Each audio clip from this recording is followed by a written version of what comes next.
What is up, y'all? Cameron here. ECC, Epoxy, Crafty Creations, take one. In all seriousness, my name is Cameron, and I'm owner and operator of ECC, Epoxy, Crafty Creations. What I'm going to be talking about today is a problem that many of you may have experienced if you've been in epoxies long enough.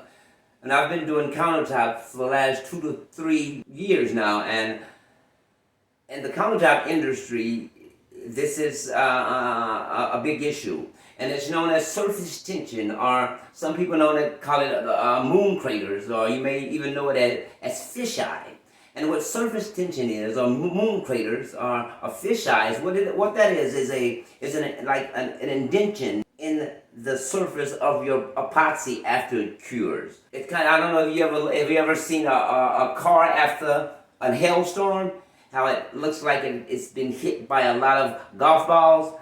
That would be a description of what surface tension is when dealing with epoxy. It's after your epoxy cures, you have craters. You know, you have many craters, and as opposed to it being that smooth, glassy look. And oftentimes I've been asked, what is the cause of that? What is the cause of surface tension? What is the cause of fisheye? What is the cause of moon craters? I've heard things like, well, you didn't sand your surface enough, which could play a part in it. I heard things like, well, you must have had oil or water that was on your surface, and your surface wasn't clean enough. And I've also heard that it could have been some sort of chemical reaction between your epoxy, your dyes, and sometimes people use spray paint, especially in the countertop industry. It could have been some sort of chemical reaction that could have caused those fisheyes, which I'm not going to disagree. In fact, they may have played a part in causing the surface tension.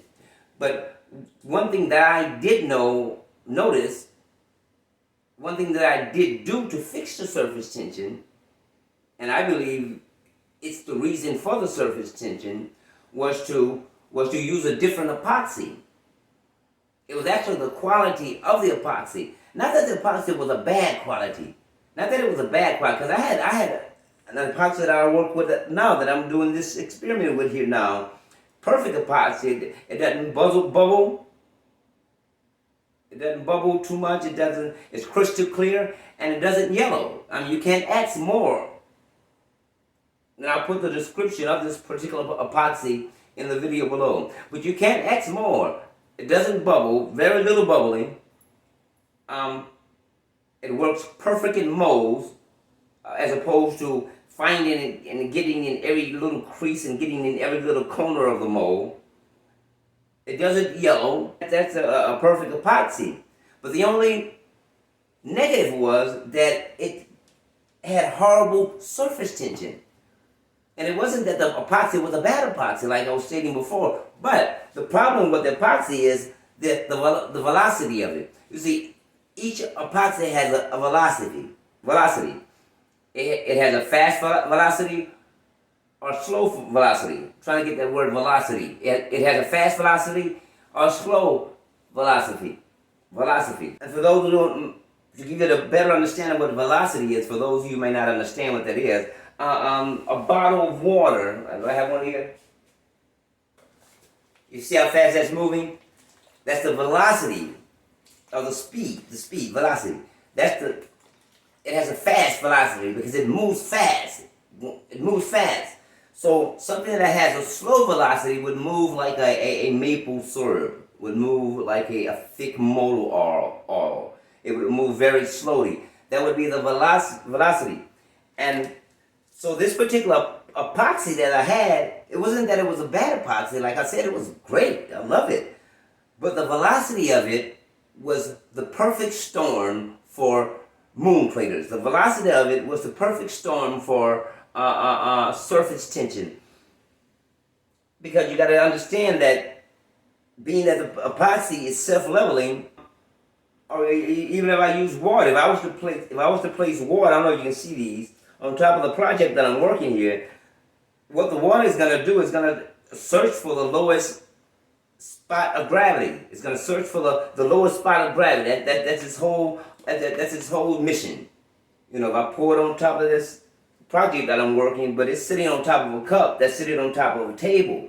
So that water is actually attempting to go to the floor. That's where it want to go. It want to go to the ground. So they have to follow the project that I'm working on, go to the table, and then hit the floor. That's his main objective.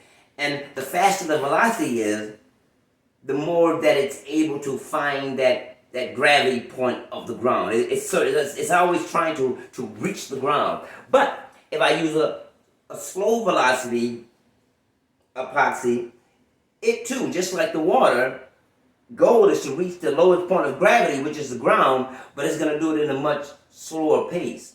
So the epoxy that I was using, it just wasn't thick enough.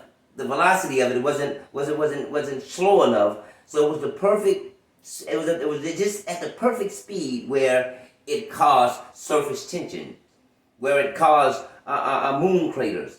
So what I'm saying, if you're having a problem with surface tension, if you're having a problem with moon craters, the only thing you need to do is to remedy that problem is to wait a moment. Wait a minute, because what we like to do, because we're told that we have 45-minute working time. So we like to hurry up and mix our epoxy, mix our colors, and hurry up and pour it on our surface, on our project, so we can begin to work, so we can utilize that 45 minutes. But sometimes that will cause surface tension. So in order to prevent surface tension, just allow your epoxy to thicken up. Allow the velocity of it to slow down a bit. And the way to allow it to slow down a bit is by just allowing it to sit. Allowing it to sit until you see it thickening up. And sometimes you can even feel it heating up. If you have a cup and you feel it begin to heat up, that's kind of like an indication that you want to get started. If you can feel some heat starting to come, that's an indication you're in a good place to get started. But I'm going to be posting another video, and I'm going to have the exact temperature that you need. But I don't have a thermometer now, so next time I'm going to use a temperature gauge, so that would tell us the exact temperature that we need to prevent ourselves from having surface tension, to prevent ourselves from having moon craters, and as some say, to prevent ourselves from having fish eyes. Once again, my name is Cameron, owner and operator of Epoxy Crafty Creations. Now, this is one of my first videos, so please, if you happen to run across this video and you're into epoxy, I have some real cool tricks and neat tricks and things that I'd like to share with you, neat hacks about epoxy. And so please subscribe. Please hit that subscription button and please hit that like. I'm going to be getting as many videos as I can out to you as possible. So they might not be clean, they might not be edited, but it's going to be what I have. Hit the subscribe. Talk to you later. Peace.